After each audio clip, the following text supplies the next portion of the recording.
Bonjour, bonjour, bonjour, bonjour à toutes et à tous. Merci de me rejoindre dans ce Facebook Live assez particulier parce que ce soir, je vais aborder un sujet que je n'ai jamais abordé jusqu'à présent. Et pourtant, Dieu sait que c'est un sujet extrêmement important, à savoir le copywriting. Alors tout d'abord, pour me présenter, pour ceux qui ne me connaissent pas, je m'appelle Christophe Train. Je suis un spécialiste du marketing vidéo et je propose d'accompagner les chefs d'entreprise qui souhaitent développer leur clientèle sur le média social. Voilà. Donc, je vais inviter tout de suite maintenant, sans tarder, mon experte en copywriting. Alors, attendez que je la fasse apparaître sur l'écran. Voilà. Il s'agit d'Anna. Anna, tout le monde te voit. Alors, Anna, présente-toi en quelques mots. Dis-nous un petit peu qui tu es, ce que tu fais précisément. Bonjour Christophe, bonjour tout le monde. Donc je m'appelle Anna, je suis copywriter et consultante en stratégie de contenu. Au quotidien, j'accompagne les entrepreneurs sur le volet leur communication digitale écrite. Donc toi, tu fais de la vidéo. Ma spécialité, c'est plutôt l'écrit et le copywriting. Pour ceux qui connaissent pas le copywriting est un art de persuader avec les mots. Et ce que j'aime bien dire aussi, c'est aujourd'hui un art de converser en fait sur le web, tout simplement. De converser, tu dis? De converser, d'utiliser les bons mots, se faire entendre, passer un message clair et percutant. Donc, c'est-à-dire que c'est quelque chose qu'on peut également utiliser sur les réseaux sociaux pour pouvoir communiquer Tout à fait. efficacement? Oui, tout à fait. Le copywriting va même au-delà du web. Hein. C'est que tu peux l'utiliser très bien sur les réseaux sociaux, que ce soit LinkedIn, Instagram, même sur YouTube, hein, parce que nous, on scripte aussi parfois les vidéos YouTube.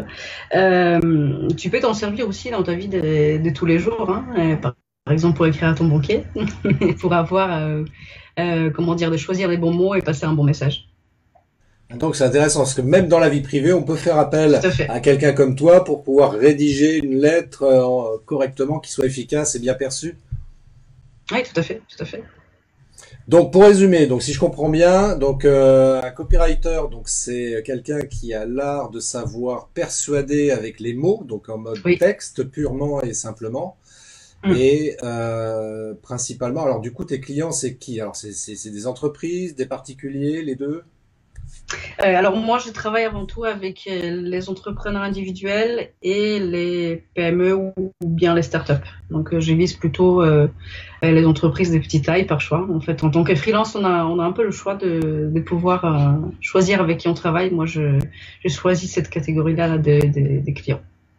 Alors, j'ai une Mm. question qui me vient à l'esprit d'un coup là, parce que c'est vrai qu'on n'a pas parlé de ça. Qu'est-ce qui t'a amené à faire du copywriting et à être faire de la stratégie de contenu également? Mm. Comment ça a été quoi un peu ton parcours qui t'a amené jusque-là en fait, hein? Alors, je n'ai pas toujours fait du copywriting, qui est le métier des copywriters est à la fois nouveau et pas, puisque bon, il y a quand même des copywriters existent depuis le début du XXe siècle même. C'est-à-dire que le métier il a beaucoup muté. Au départ, copywriter en français, un concepteur-rédacteur, exerçait avant tout en agence des publicités. Donc, il était vraiment cantonné à l'agence des pubs, à faire des messages publicitaires. Avec le web, avec le digital, en fait, le besoin est devenu énorme en copywriting pour pouvoir communiquer de manière efficace. Et le métier qui est venu plutôt des États-Unis, hein, tout ce qui est appliqué au web vient principalement des États-Unis.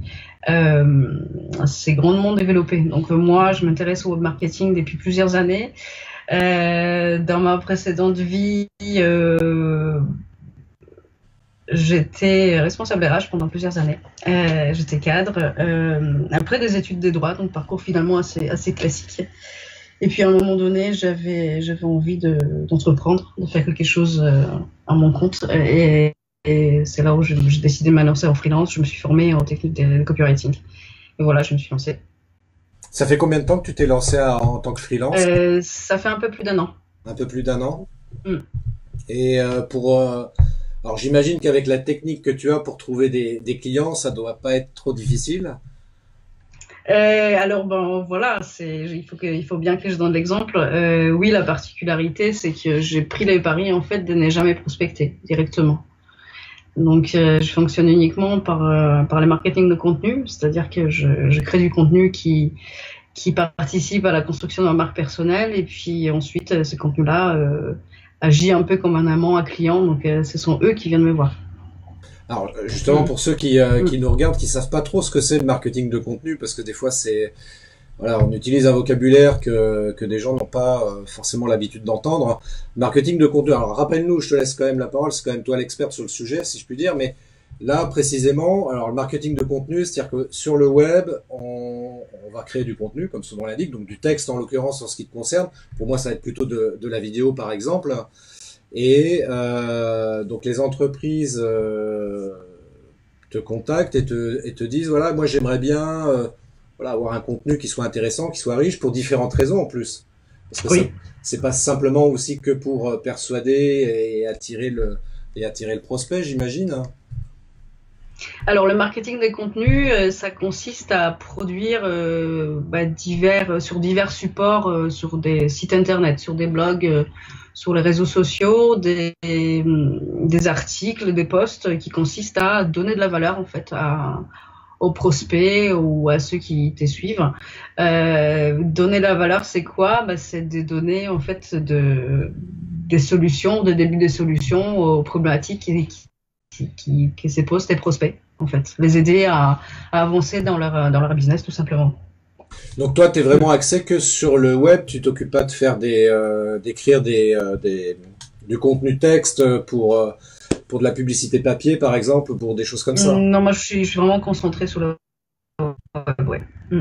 Et est-ce que tu penses qu'il y a un vrai potentiel comme ça sur le web aujourd'hui pour est-ce que c'est vraiment Énorme. enfin est-ce que c'est réellement important, enfin si on souhaite développer son business évidemment de s'intéresser, de s'attarder sur le contenu et puis éventuellement sur la partie copywriting justement. Ce n'est pas important, c'est vital aujourd'hui. Voilà, moi ça c'est dit. C'est Messieurs dames, c'est vital. Voilà. c'est vital. Si d'ici quelques mois, quelques années, vous ne le faites pas, le fait de pouvoir être visible sur le web, ça sera très compliqué, ou alors il faudra payer très cher parce qu'il faudra passer par la publicité payante qui aujourd'hui reste peut-être accessible sur Facebook ou Instagram, mais commence à finalement être assez cher pour Google ou même pour LinkedIn, quoi. Et même en passant par publicité payante, il faut bien que le message que tu diffuses soit percutant. C'est exactement ce que Mm. j'allais dire, parce que c'est bien de payer Mm. de la pub, mais si t'as pas un message impactant, ça sert à rien en définitive. Tout à fait. Tout à fait. Et donc c'est vital, hein. Vous avez bien noté, messieurs, dames, c'est vital. Donc si vous avez besoin d'écrire un texte qui soit impactant, donc vous contactez Anna, hein, par exemple, voilà. Oui. Vous l'avez sous la main, c'est pas la peine de chercher plus loin. Ce que j'ai retenu, moi, notamment, enfin, il y a des choses comme ça sur le copywriting, je pense notamment à ce qu'on appelle les pages de vente, hein, Oui. que l'on trouve un peu partout sur le web, et dans tous les domaines, dans tous les métiers d'ailleurs. Et bien souvent, il y a une chose qui fait que la première chose dans tous les cas qui fait que les gens vont être attirés à avoir envie de cliquer pour en savoir plus, c'est le titre. Le titre, Oui. un titre accrocheur, toi qui dis ah tiens c'est intriguant ce Mm. titre, tiens je vais cliquer, ça attise ma curiosité. Qu'est-ce que ça veut dire derrière quoi? Et ça c'est des Tout choses à que tu fait. travailles aussi toi du coup. Oui, tout à fait. Je travaille ça, mais ce que je voudrais dire, c'est que il faut voir les choses de manière globale. C'est-à-dire que même une page de vente extrêmement bien écrite ne fonctionnera pas ou peu si les gens ne te connaissent pas, s'ils t'ont pas connu auparavant, s'ils t'ont pas connu par tes articles, par ton contenu. En fait, les contenus aujourd'hui, il y a vraiment une, une fonction d'accélérateur en fait de notoriété. Et il est rare de pouvoir vendre à froid sur Internet. Tu le sais très bien, hein, Christophe. C'est extrêmement difficile. Ah, mais ça c'est On clair. n'est pas du tout dans le même contexte qu'une boutique physique, combien même. Enfin, je veux dire, la confiance se construit pas sur une page de vente. C'est juste pas possible. Donc, avant même de penser page de vente, il faut penser vraiment stratégie globale de communication sur le web. Et c'est là où Et tu si interviens pour effectivement, apporter un contenu, justement, pour permettre aux gens d'avoir quelque chose comme ça, montrer régulièrement, pour valoriser leur savoir-faire, leur expertise également. tout à fait, tout à fait. Et oui, en revenant à la page des ventes pure, effectivement, lorsqu'on arrive déjà à la phase vente, pour moi, c'est une phase presque finale, c'est la phase 3. Mhm. Finalement, oui, la page des ventes a son utilité, les copywriting des pages de vente a son utilité, avec pas mal de techniques qu'on peut utiliser, en sachant que moi, dans ma vision de copywriting, le copywriting n'est pas juste une succession de techniques d'écriture. Parce que justement, il faut voir les choses de manière globale et il y a des choses beaucoup plus importantes que les techniques d'écriture. Et l'une des choses les plus importantes, c'est la qualité de la relation que tu as avec ton audience et aussi ta connaissance de ton prospect, de ton audience. Si tu le connais pas jusqu'au bout des doigts, il y a peu de chances que tu sois percutant. Et là, tu touches un point intéressant, super intéressant, effectivement, Mm. que malheureusement de nombreux entrepreneurs oublient justement, c'est Mm. qu'ils pensent en utilisant telle ou telle technique, ça va permettre de pouvoir attirer du prospect, et en fait, ils oublient, comme tu viens de le Pas dire du très tout. justement, de réfléchir globalement sur leur stratégie. C'est qui mon Tout à fait. prospect, c'est Tout qui à mon fait. avatar, c'est qui mon persona, voilà, il faut que je le définisse, il Oui. faut que je mette en place une C'est stratégie. c'est le début toute communication web en fait. C'est la phase zéro en fait. Travailler sur les personas, sur les clients, sur la cible. Et même pour toi d'ailleurs, ça va t'aider aussi, parce que finalement, pour écrire une page de vente, il faut que tu saches aussi à qui s'adresse le Évidemment, de message toute que tu façon, vas c'est un écrire. préalable. Moi, je ne peux pas entamer une mission des rédactions de pages de vente si je ne sais pas à qui j'écris. Mais oui. C'est pas possible. Oui. Et donc le client, il faut qu'il te dise, bah moi, mon prospect ou mon client, enfin ma cible, c'est plutôt telle typologie, c'est une dame de 30 ans qui vit en zone urbaine, enfin, etc., etc. Pour toi, tu puisses ensuite traduire ça dans ton message que tu vas écrire sous forme de, donc avec la méthode de copywriting, parce que sinon ça pourra pas marcher forcément, quoi. Et encore, je me satisfais pas de ça, puisque généralement, voilà, Mm. on me donne un certain nombre d'informations. Moi, ce que j'aime faire, c'est vraiment poser énormément de questions clients, mais non seulement à mon client, c'est que souvent, ce que je lui demande, je lui dis, écoute, est-ce que tu m'autorises à passer un coup de fil à ton client, à ton propre client, pour discuter de tes services ou de ton offre, Ouais. pour avoir un son de cloche finalement de celui qu'on cible à la fin, parce que c'est lui qui va acheter, c'est pas mon client, c'est les clients de mon client qui achètera. Et ça se passe bien en général, ils acceptent de jouer le jeu. Oui, oui, généralement, évidemment, c'est plutôt bien vu comme démarche, évidemment, parce que de cette manière-là, on va vraiment en profondeur, quoi.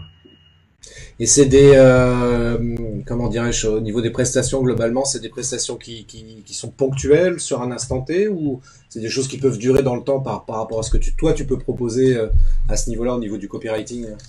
Moi, j'ai deux typologies de clients. J'ai quelques clients réguliers avec qui on travaille depuis plusieurs mois.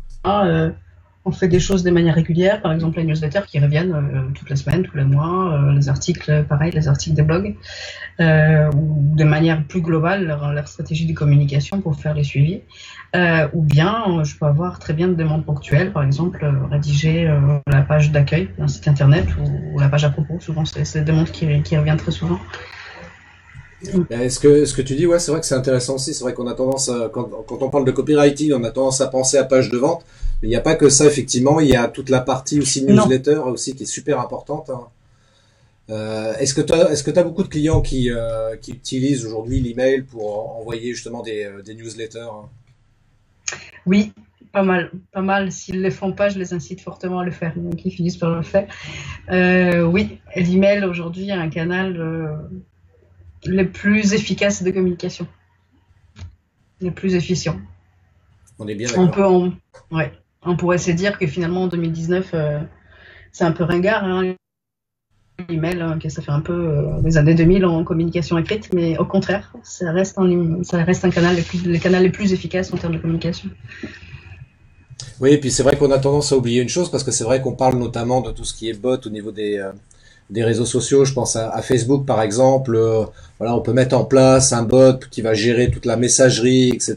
et avoir établir une relation comme ça avec avec les gens qui vous contactent par le biais de votre page Facebook. Sauf qu'il y a un problème par rapport à ça, c'est que si demain Facebook coupe tout, si met la clé sous la porte, bah, vous perdez tous vos prospects, tous vos clients, quoi. Exactement. Et alors que l'email, c'est votre liste email à vous, et si Facebook ferme demain, bah c'est pas grave, votre liste email, elle vous appartient et vous pouvez l'exploiter ailleurs. Donc c'est pas du tout un souci. Et comme tu dis très justement aussi, effectivement, on a tendance à croire qu'aujourd'hui, enfin depuis quelque temps que l'email est mort, alors qu'en fait pas du tout, quoi. Pas du tout. Il a encore vraiment de l'avenir. Je pense que les années qui viennent, il sera toujours là et performera toujours aussi autant, en fait. Oui, oui, oui, c'est vrai que c'est un très très bon outil de communication. Puis encore une fois, j'insiste là-dessus, mais sa liste email, elle nous appartient, quoi. Enfin, la liste email, elle nous appartient, donc ça a une vraie valeur et ça, faut surtout pas le négliger et uniquement se reposer comme ça sur que sur les réseaux sociaux, c'est une erreur fondamentale. Comme ceux qui se focalisent que sur un seul réseau, c'est bien stratégiquement, c'est pas mal, mais si demain le réseau il change sa méthode ou il ferme boutique, bah on est mal, quoi. Enfin bon, ça c'était une aparté. Non, mais c'est important ce que tu dis parce que finalement dans la stratégie de communication globale, il faut jamais mettre les œufs dans le même panier, ça c'est très clair. Et puis dès là, il faut pas avoir qu'un seul souci, parce que finalement, ça, à part peut-être l'email, effectivement, l'adresse qui t'appartient, je trouve qu'on loupe un peu les opportunités si on s'est privé d'autres canaux de communication. Je ne dis pas qu'il faut être partout, parce que surtout pour les petites entreprises ou les entreprises individuelles, c'est extrêmement chronophage. Hein. Tu peux pas être sur tous les réseaux sociaux, sur l'email, sur le blog, sinon tu fais que ça. Hein. Donc parfois il faut faire des choix. Mais diversifier tes canaux est une très bonne solution. Parce que finalement, tu peux toucher d'autres audiences. Tu ne toucheras pas la même audience sur Facebook que sur LinkedIn, par exemple. Bah, c'est vrai que LinkedIn, moi, c'est quand même un réseau social que je préconise, notamment pour les entreprises qui font du B2B. Pour moi, LinkedIn, c'est un réseau incontournable. Les gens qui n'y sont pas alors qu'ils font du B2B, stratégiquement, je considère que c'est une erreur. Exactement, je suis d'accord avec toi. Même pire. Le réseau est en pleine mutation. Oui, vas-y. Même pire, peut-être que tu as déjà rencontré des chefs d'entreprise comme ça qui te disent ouais, moi j'ai un site web et ça me suffit largement, quoi. J'ai pas besoin d'être présent sur les réseaux sociaux. Oui, bah, ce ne sont pas mes clients, mais oui, j'en ai rencontré. Tout à fait. Oui. Donc, messieurs, dames, soyez sur les réseaux sociaux. Voilà, vous en prenez 2 au minimum et puis voilà, travaillez là-dessus. Et vous faites appel encore une fois à Anna pour rédiger votre contenu, rédiger vos newsletters, votre blog, enfin bref, ce que vous voulez, pour avoir quelque chose d'impactant et qui soit efficient, comme l'a dit Anna tout à l'heure justement, parce que entre autres choses aussi que j'ai noté, l'idée à travers le copywriting, donc c'est de mettre, je lis mes notes, hein, je suis désolé, hein, c'est de mettre en place une communication axée sur le gain de temps ou l'économie d'argent. Exactement. Je pense que c'est ça un petit peu l'âme aussi du copywriting, donc c'est vraiment d'axer ça sur le gain de temps ou l'économie d'argent. Et comme toute chose, je veux dire, quand on est entrepreneur, évidemment, on est là pour investir et récupérer derrière un retour, hein, le retour sur investissement, et réfléchir comme ça en tant qu'entrepreneur. Donc et là, dans l'art de copywriter, c'est ça exactement aussi que tu fais quand tu rédiges tes messages, tes courriers, tes textes. C'est ça. Et puis même mon amont, effectivement, je conseille aussi mon client pour que ça soit justement le plus efficace en termes de je vais pas là où il y a mon intérêt, mais je vais là où il y a son intérêt final. Donc, c'est-à-dire, lorsqu'il vient me voir en disant, moi, je veux communiquer sur Facebook uniquement, j'aurais tendance à lui dire, si par exemple il travaille sur B2B, pourquoi voulez-vous vous concentrer sur Facebook, à jeter presque de l'argent par la fenêtre, à écrire des posts qui rentrent de portée, alors que sur notre outil comme LinkedIn, vous pouvez avoir une visibilité x10 avec la même information. Donc je les oriente toujours un peu vers la solution la plus efficiente en fait pour eux en termes de communication. Eh bien, c'est exactement ce qu'il faut faire, tu as raison, ouais, effectivement. 2 dernières petites choses concernant le copywriting. Donc, je parle encore Sous toute réserve, hein, c'est toi qui vas me corriger si j'ai tort ou pas. J'ai noté que le copywriting, donc les deux dernières choses que j'ai notées, c'était qu'il fallait proposer ce qu'on appelle a priori une offre irrésistible et également de mettre de la preuve sociale. Alors, est-ce que tu peux nous expliquer ces deux points-là? Déjà, est-ce que c'est effectivement quelque chose comme ça que parfois tu vas mettre en avant dans tes textes? Et Euh, vas-y, explique-nous, explique-nous. oui, oui. Moi, ce que j'ai envie de te dire, c'est qu'effectivement, l'offre est un élément évidemment crucial de l'activité de tout entrepreneur. Maintenant, ça me fait penser un peu à l'enchaînement d'une page web parfaite, en fait, une page d'accueil parfaite. C'est-à-dire que sur une page d'accueil, il faut savoir retrouver les éléments, effectivement, comme les noms de l'entreprise, qui elle est, ce qu'elle fait, ce qu'elle peut apporter. Son offre et apporter de la preuve sociale, donc comme les témoignages notamment. La preuve sociale veut dire témoignages, mais aussi d'autres, par exemple lorsqu'on a publié ailleurs ou a été interviewé ou il arrive parfois qu'on passe à la télé dans un reportage de M6 ou TF1, ça c'est une formidable preuve sociale, donc il faut surtout pas se priver de ne pas mettre une petite vidéo sur son site web pour démontrer justement qu'on s'était intéressé à nous. Enfin, ça fait toujours de l'effet de passer à la télé. Beaucoup d'entrepreneurs que je connais qui ont eu cette chance de pouvoir passer ne serait-ce que 5 minutes sur M6. Les retombées sont juste monstrueuses. Donc il faut vraiment pas se priver pour mettre en avant les reportages, les témoignages, les articles qui parlent de notre activité, qui nous présente des belles manières en fait. Oui, oui, t'as tout à fait raison. Puis d'ailleurs, là, tu passes à la télé. Oui, Tu coucou. pourras le dire, Anna. Tu passes sur la télé de Christophe Train, donc tu te rends compte, là, tu vas Super. pouvoir, tu vas multiplier par 10 tes clients dès demain, tu vas voir. Je t'ai fait une vidéo pour te faire un retour. Voilà, exactement. Exactement, ça serait sympa aussi, effectivement. Et puis c'est vrai que il y a une chose que tu viens de dire qui est très juste. C'est vrai que pour avoir l'opportunité de passer dans les médias, c'est déjà, ouais, c'est un truc qu'il faut vraiment exploiter et pas se gêner pour en parler après sur son site, sur les réseaux, etc. Et puis il y a tout simplement parler de vidéo et c'est vrai que la vidéo, c'est vraiment pour moi c'est enfin, on le voit très nettement sur les pages de vente. Un texte bien écrit, bien impactant, efficace, etc. Parce qu'on a fait appel à quelqu'un comme toi, c'est clair que là, ça va matcher. Et si en plus, en complément de ça, on rajoute une Ouais. vidéo en haut de page, en général, c'est ce qu'on retrouve. Ouais. Là, c'est le duo gagnant, quoi. Je veux dire, c'est clair qu'on a toutes les chances de pouvoir comme ça, comment dirais-je, attirer le prospect à soi parce que et le texte et la vidéo vont faire un beau couple, vont faire un beau duo. Tout à fait, je suis d'accord avec toi. La vidéo a énormément de potentiel aujourd'hui sur le web. Et même au-delà, on parlait de témoignages tout à l'heure. Enfin, lorsque tu vois des témoignages vidéo, par exemple, où les clients se filment tout seuls pour donner son avis, tu vois bien, enfin, toi en tant qu'utilisateur, déjà, c'est que c'est nettement plus impactant que de retrouver un témoignage écrit. Ah bah, c'est clair, ouais. C'est clair. Et même, je dirais, tu vois, pour le coup, il y a un truc auquel je suis en train de réfléchir depuis un petit moment justement par rapport à ça, à savoir, parce que je regarde aussi pas mal de vidéos de fait, et en associant justement le copywriting à la vidéo, si par exemple quelqu'un dit, Mm. parce que ça c'est, je pense par exemple à Stanislas Leloup de Oui, Marketing Mania qui fait ça justement, qui associe les deux.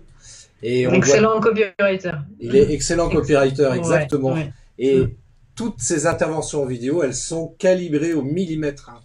Oui, C'est oui, impressionnant, quoi. Je veux dire, les phrases, les mots, il le dit lui-même, hein. De toute façon, il s'en cache pas. Il oui, travaille tous oui, ses oui, textes avant de faire ses vidéos. oui, Et c'est vrai qu'en associant les deux, ouais, là, on a une bombe atomique, quoi. tout Et à fait, tout à la fait. preuve, hein, Stan, là-dessus, il est très très fort, quoi. Ouais, très très fort. très très fort. Il a dit lui-même aussi, c'est vraiment la partie qu'il est pas prêt à sous-traiter parce que vraiment il va avoir un résultat très précis en termes de qualité et c'est vraiment, je pense que c'est ça, hein. C'est vraiment le centre de son expertise, c'est vraiment là où il excelle le plus, donc ce serait dommage de s'en priver effectivement. Carrément, ouais. Mm. Carrément. Carrément. Bon, il faudra peut-être qu'on travaille ensemble, Anna, du coup, hein. Oui, avec T'écris les plaisir, textes et moi je fais les vidéos. avec plaisir. Et puis même, messieurs, dames, d'ailleurs, si vous voulez, vous pouvez nous appeler, d'ailleurs, Anna et moi, hein, on vous fera des choses comme ça, de la com efficace, avec des textes très bien travaillés, moi des vidéos très bien réalisées également, et vous allez voir, ça va cartonner comme ça. Évidemment. Tes clients, donc du coup, ils te contactent. C'est quoi leur plus grosse problématique en définitive quand les gens te contactent? Évidemment, la problématique numéro un, c'est d'avoir plus de clients. Je pense que c'est la question qu'affronte tôt ou tard n'importe quel entrepreneur. Avoir plus de clients, avoir plus de notoriété et avoir peut-être une certaine tranquillité aussi dans le flux des clients en fait. C'est par exemple stabiliser une activité, ne pas avoir une activité où il y a les chiffres d'affaires qui est un peu en dents de scie. C'est d'avoir un peu plus de régularité, de visibilité sur son activité. De pouvoir travailler un peu l'image de l'entreprise à long terme pour des manières à avoir toujours un système qui fait venir les clients de manière régulière. Et comment tu fais pour travailler l'image de l'entreprise concrètement avec le copywriting? Comment ça se passe, ça? Ah, donc ça ne se fait pas avec un seul texte, évidemment, ça passe pour beaucoup de choses. C'est là où intervient effectivement la stratégie globale, c'est que tu as à la fois les sites web de l'entreprise, donc ça c'est la première vitrine, et encore, je dirais, c'est peut-être même pas les sites web. Si l'entreprise travaille en B2B, sa vitrine, ce sera LinkedIn, par exemple.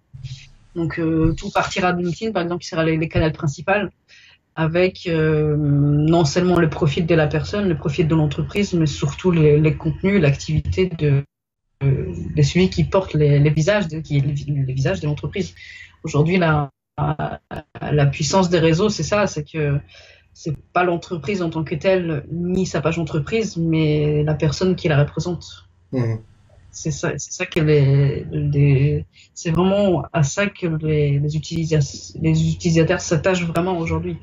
C'est pas tellement la marque en tant que telle, à part les grandes marques qui sont déjà extrêmement connues, mais pour les PME, pour les petits entrepreneurs, les gens s'attachent aux gens. C'est aussi simple que ça. Ouais, donc là, tu fais un travail bien spécifique par rapport à eux, justement, pour travailler leur marque personnelle, hein. Oui, évidemment, oui, effectivement. Et c'est au travers des contenus que tu vas travailler de cette manière-là, justement, pour arriver à avoir une marque intéressante, hein. Oui, tout à fait. C'est sur le contenu, sur la ligne éditoriale, sur les calendriers, sur la manière de communiquer, sur la manière d'interagir aussi, parce qu'il faut. Voilà, l'internet, c'est pas quelque chose, c'est pas un mégaphone, c'est pas là où on saute dedans pour diffuser son message, et puis ensuite on ferme, on s'en fout. Non, l'internet aujourd'hui, le web est une conversation en fait incessante avec son audience. C'est vraiment ça qu'il faudra jamais négliger, jamais. Mmh. J'en vois beaucoup d'entrepreneurs qui s'élancent dans la com LinkedIn, voilà, ils ont balancé leur post, ils sont contents, ils ferment et puis voilà, ils reviennent plus pendant une semaine. Alors que derrière, il y a des gens qui s'engagent, qui posent des questions, qui commentent et qui n'ont jamais de retour. Et je trouve c'est là. Donc clairement, je trouve ça inadmissible. Donc il faut jamais négliger. Enfin, c'est comme si on parlait à quelqu'un nous répondait, mais ensuite on lui tournait les dos, on partait. Enfin, c'est pas possible. Ce que tu dis, c'est hyper juste parce que c'est vrai que moi, c'est un peu la remarque qui m'arrive parfois de faire quand j'explique comme ça aux entrepreneurs. Je leur dis, mais vous savez, c'est pas juste publier un post comme ça. En plus, je fais ma pub. Voilà, venez chez moi, je vends tel produit, etc. Et ça, c'est pire que ce que j'ai pu voir. Et tout ça. Et ça marche pas. Et ça marche pas évidemment parce que c'est ces mêmes personnes qui après viennent te dire ou viennent me dire, enfin viennent nous dire, ouais, je comprends pas, je publie, mais j'ai pas de retour là-dessus. Bah ouais, évidemment, mais tu fais un peu vendeur de tapis comme ça sert à rien, quoi. C'est ça. Et puis le c'est ça. pire, c'est les gens qui postent de manière très irrégulière. Aussi, ils vont d'un coup, ils ont un entre guillemets un événement, quelque chose, tac, ils vont publier plein de trucs et puis pendant 3, 4 semaines, 6 semaines, faut voir plus, plus rien. C'est ça. Et à l'inverse, j'en ai vu aussi qui sont très impatients aussi, c'est-à-dire qu'ils s'élancent, ils publient un post ou deux, et ils s'attendent à des retombées immédiates en fait, parce qu'ils ont publié, donc il faut qu'ils aient la médaille et les C'est retombées ça. immédiates. Mais c'est pas si facile que ça. Donc aujourd'hui, le web aussi un sacré jeu de patience en fait. Ceux qui y arrivent, qui l'ont bien compris, ils sont persévérants dans leur manière de communiquer. Ça, c'est clair. Si vous croyez que vous pouvez trouver beaucoup de clients et gagner beaucoup d'argent avec le web et les réseaux sociaux en particulier, c'est faux. Ça demande du travail. C'est possible, mais ça demande beaucoup, beaucoup de travail, c'est Ouais, sûr. ouais, ouais, ça demande énormément de travail, à moins d'avoir beaucoup de millions à mettre sur la table pour faire de la pub. Mais sinon, C'est quand on ça. est une petite structure, c'est juste pas possible, quoi. Mm, tout à fait. Donc, faut bien faire attention à ça et ne pas croire tout ce qu'on peut raconter à droite à gauche, et je pense notamment à Internet en particulier. Hein. Oui, Parce qu'il y a des vendeurs de rêves c'est aussi ça. sur Internet, donc faut se méfier aussi, ça. Ouais, ça c'est un vaste sujet. Oui, Un tout vaste à fait. sujet que nous n'aborderons pas ce soir, mais juste vigilance, messieurs, dames. Soyez vigilants par rapport à ça. Du coup, j'ai perdu le fil. On parlait de la marque personnelle, on parlait de la marque de l'entreprise aussi. La marque personnelle, Mm, c'est quelque chose, effectivement, et tu fais bien de le rappeler, effectivement, c'est quelque chose mm. d'hyper important. Alors, comment, ça c'est une question aussi que on peut entendre parfois, c'est ok, bah déjà, c'est quoi la marque personnelle, et puis comment je fais moi pour me différencier entre guillemets pour sur mon marché parce que des concurrents j'en ai beaucoup et comment je fais moi pour me différencier sur mon marché. Donc comment je peux le faire par exemple avec le copywriting pour justement créer un élément de différenciation.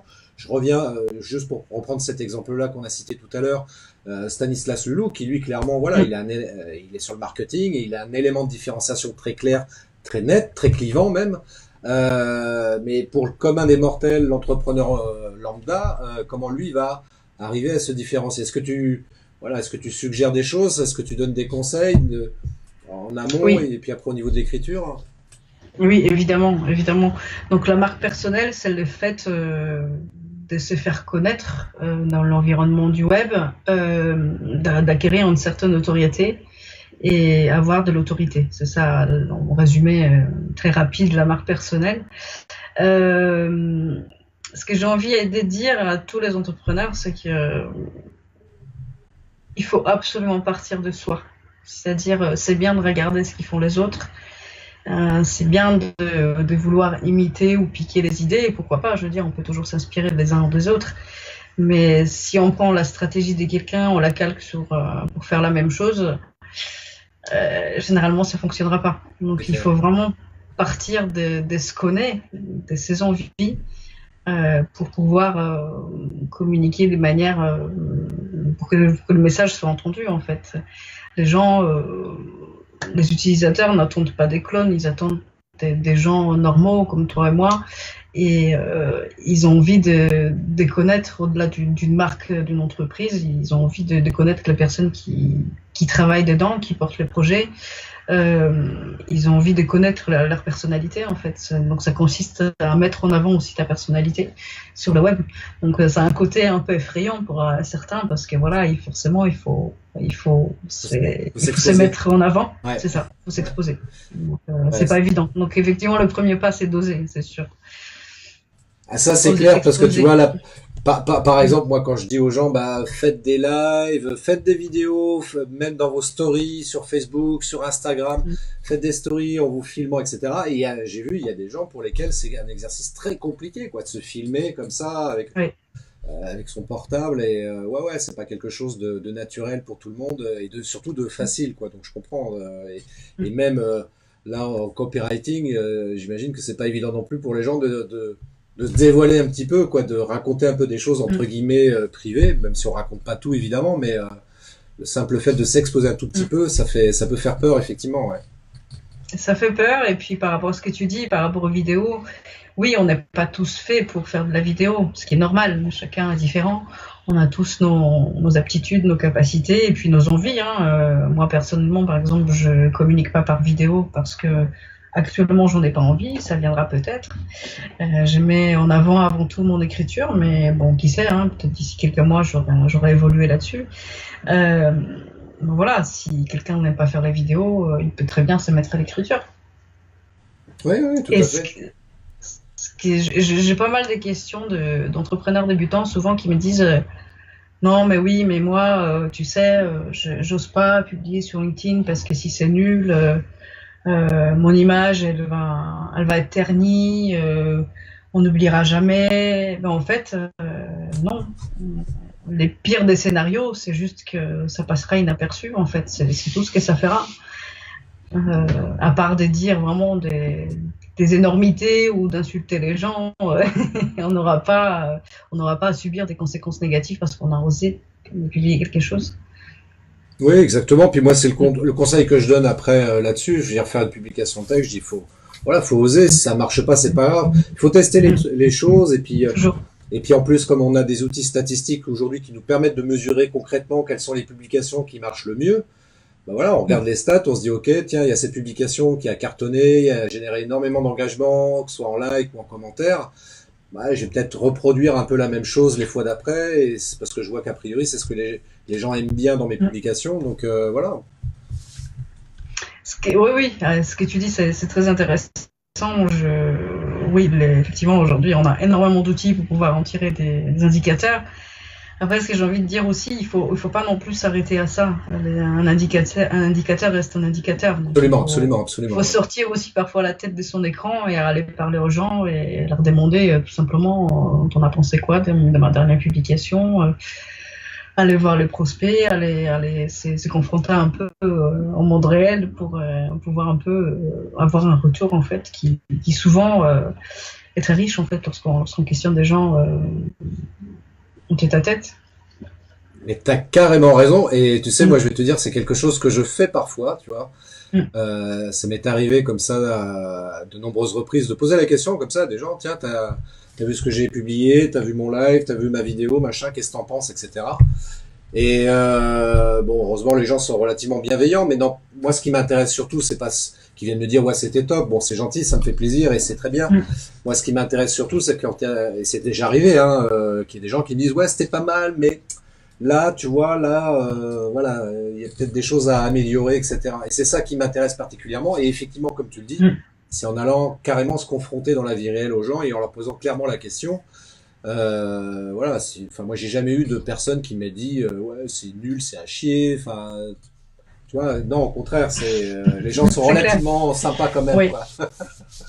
Les gens sont tout à fait, la plupart oui, évidemment. Les gens sont sympas et vraiment les feedbacks qu'ils peuvent te donner, enfin c'est juste énorme en espace d'une ou 2 minutes de conversation, ils peuvent donner plein d'idées, des manières à pouvoir diversifier ta communication, l'améliorer, choisir d'autres sujets. Enfin, c'est extrêmement riche. Donc il faut pas s'en priver. Et toi justement, comment tu fais justement quand tu es sur une prestation entre guillemets de longue durée, on va dire entre guillemets, ça dépend de ce qu'on définit par longue durée, mais enfin en tout cas qui est suivi. Est-ce que toi comment tu fais pour jauger si les textes que tu as écrits sont enfin impactants, enfin si c'est correct, si t'es dans la bonne voie en fait, hein. Je demande toujours le retour au client. Par exemple, le newsletter, ce que ça a donné. Enfin, il y a les indicateurs statistiques comme le taux d'ouverture, le taux de clic et tout ça. Bon, ça reste assez mathématique finalement, statistique, assez un peu humain, on va dire. Mais je demande aussi, je demande est-ce que tu as eu de retour, est-ce que tu as eu de réponse au mailing qui t'est renvoyé, parce que souvent, lorsqu'on envoie une newsletter, on envoie un mail à ses clients, il y a un petit pourcentage qui est là, qui est toujours fidèle au poste et qui répond au message. Donc ces retours-là sont extrêmement précieux. Donc je suis toujours preneuse en fait du feedback. Je suis vraiment attachée aux résultats. Donc vraiment, je questionne très régulièrement. Et puis au-delà de ça, évidemment, les impacts en termes d'affaires, quoi, en termes d'activité. Est-ce que ça a apporté quelque chose? Est-ce que tu as augmenté tes ventes? Est-ce que tu as eu une nouvelle prestation? Est-ce que tu as eu une nouvelle commande? C'est voilà, c'est toujours, je le fais toujours dans un objectif. Donc je le fais pas pour lui faire plaisir ni me faire plaisir, mais on écrit toujours avec un objectif. Bah, c'est clair que là, au niveau commercial, on est dans un domaine purement commercial et l'objectif, il est simple, tu l'as dit tout à l'heure, hein, c'est pour faire du chiffre d'affaires, hein, faut être très clair. Oui. Après, Euh, voilà, ce que j'ai envie de te dire aussi, c'est que le copywriting, c'est pas uniquement de la vente. C'est aussi la vision que je défends du copywriting. On n'est pas non plus que des machines à vendre, en fait. On est aussi là. On a avant tout pour construire une relation durable avec une audience, avec le prospect, avec les clients, et sécuriser cette relation, en fait. C'est ça le plus important, je pense. La vente, finalement, elle va suivre. Si tu as assuré ces côtés-là, le reste, ça suit. tu as tout à fait raison de préciser ça et c'est vrai que c'est, je dirais peut-être 80-90% d'ailleurs de ton activité, c'est de permettre de favoriser la relation avec le client et aujourd'hui, c'est ce C'est qu'on a un ça. peu tendance à oublier parfois parce qu'on est entrepreneur, on est là pour faire du chiffre et on a peut-être trop tendance parfois à être focalisé sur cette notion-là, alors que ce qui est vraiment essentiel et hyper important, c'est voilà entretenir la relation avec le client et pas être là que pour faire des vendeurs de tapis, comme je l'évoquais tout à l'heure, et l'exemple de Mm. LinkedIn ou Facebook en l'occurrence, c'est malheureusement ce qu'on trouve parfois, et j'allais dire un peu trop souvent, des gens qui viennent publier comme ça sur les réseaux, juste pour dire, voilà, j'ai un super produit, j'ai un super service, achetez chez moi, contactez-moi. Ça ne fonctionne pas. Ça peut arriver qu'on le fasse une fois de temps en temps, mais dans la majeure partie des cas, je pense qu'il vaut mieux utiliser la méthode de copywriting que toi tu utilises toi-même et qui marche bien, parce que d'ailleurs au niveau du copywriting, tu me dis si je me trompe, mais on fait aussi un petit peu du coup un petit peu de storytelling, on raconte aussi des histoires un petit peu à travers ça. Ah ben, disons que comment dire, le storytelling est comment dire, les storytelling utilisent le copywriting. D'accord, ok. Et inversement, le storytelling consiste avant tout à raconter une histoire d'une marque, d'un produit, enfin une anecdote professionnelle. Euh, c'est un des domaines qu'utilisent les copywriting, mais c'est un petit peu plus réduit que le copywriting, qui est un petit peu plus large. Alors, juste pour terminer, on arrive presque à la fin du live. Moi, ce que j'aurais envie de te demander, c'est est-ce que pour les gens qui sont intéressés, alors bien évidemment, ils peuvent te contacter, Anna, hein? Avec plaisir.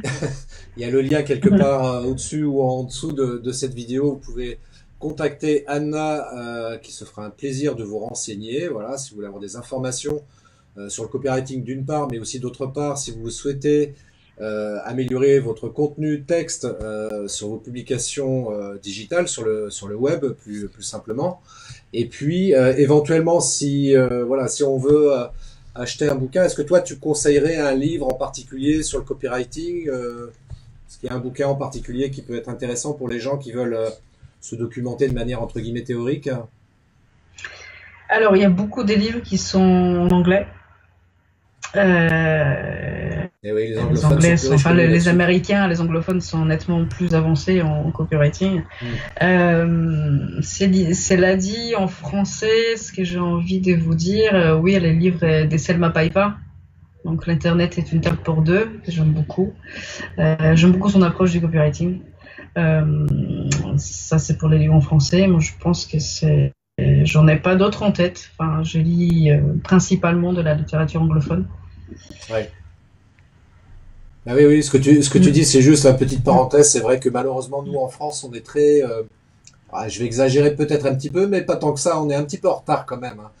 Parce que c'est vrai que tout ce qui concerne le marketing au sens large du terme, c'est dans la littérature anglophone qu'on va en trouver Mm. énormément. Alors qu'en Oui. français, en France, c'est assez restreint quand même, hein. Mais ça vient, ça se développe quand même. Donc, Oui, oui, ça vient tout doucement, mm. mais c'est restreint quand même. Mm. Et, et est-ce que tu peux, tiens, allez, est-ce que tu as une anecdote hyper intéressante, une espèce d'étude de cas? Est-ce qu'il y a un truc en particulier que tu as en mémoire et que tu aimes bien raconter de temps en temps parce que c'est vraiment un cas client que tu as rencontré qui a été extraordinaire, en tout cas pour toi, et est-ce que tu as un truc comme ça, un souvenir particulier au niveau de tes contacts avec tes clients, enfin des travaux que tu as pu faire pour certains clients? Donc, dans quel contexte? En bien, en mal? En bien, on va rester positif, en bien.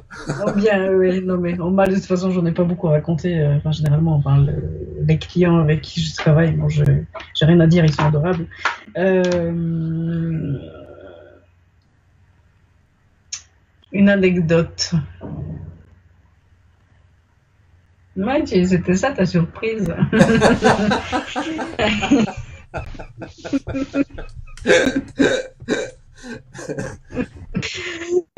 Euh, Comme ça, il n'y a rien qui me vient, mais ce que j'adore, en fait, c'est l'évolution en fait, de la relation qu'on peut avoir avec un client. C'est-à-dire que souvent, on commence par un petit truc, par quelque chose précis, et finalement, en progressant, on élargit un peu notre ton et on gagne aussi en termes d'échanges.